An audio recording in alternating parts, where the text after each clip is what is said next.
Hello friend, welcome to my channel. আজকে আমার একটা বেন্টো কেককে অর্ডার এসেছিল। কেকটা যে অর্ডার করেছিল সে আমার একটা ফ্রেন্ড হয়। ও আমার কাছে আগে অনেকগুলো কেক নিয়েছে আর সবকটা কেকের ভালো রিভিউ দিয়েছে। আর সবকটা কেক ও নিজেই কাস্টমাইজ করে নেয় আর কি। এই কেকটাও নিজে কাস্টমাইজ করে নিয়েছে। এই কেকটা ছিল ওদের লাভ অ্যানিভার্সারির জন্য। ওদের অ্যানিভার্সারিটা ছিল 1 মে মাসের পুরো 1 তারিখ। সো আমাকে ওই কেকের একটা ফটো পাঠিয়ে বলে দিয়েছিল সেম টু সেম করে দিতে। এই কেকটা ছিল চকলেট ফ্লেভারের মধ্যে। কেকটা আমি প্রথমে ক্রাম কোটিং করে তারপর হোয়াইট কালারের ক্রিম দিয়ে ফাইনাল কোটিং করে নিচ্ছি। আর এই কেকটা করতে যে আমার কতটা ঝামেলা হয়েছে যে তোমাদের কি বলবো। মানে এই গরমের মধ্যে চকলেট গানাশ দিয়ে কোনো কাজই করা যাচ্ছিল না। আর এই কেকটার উপরে পুরো চকলেট গানাশ দিয়ে লেখা ছিল।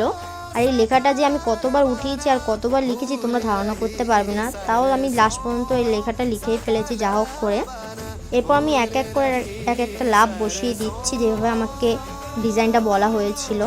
এরপর আমি কিছু সিলভার কালারের ডাস্টও করে নেবো যাতে কেকটা বেশি শাইন করে।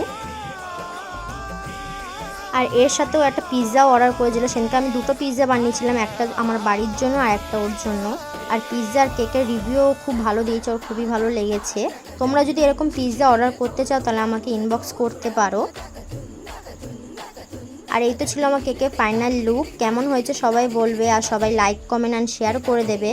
আর আমাকে ফলো করতে ভুলবে না, আমাকে ইউটিউব আর ইনস্টাগ্রামেও ফলো করতে ভুলবে না। Thank you for watching.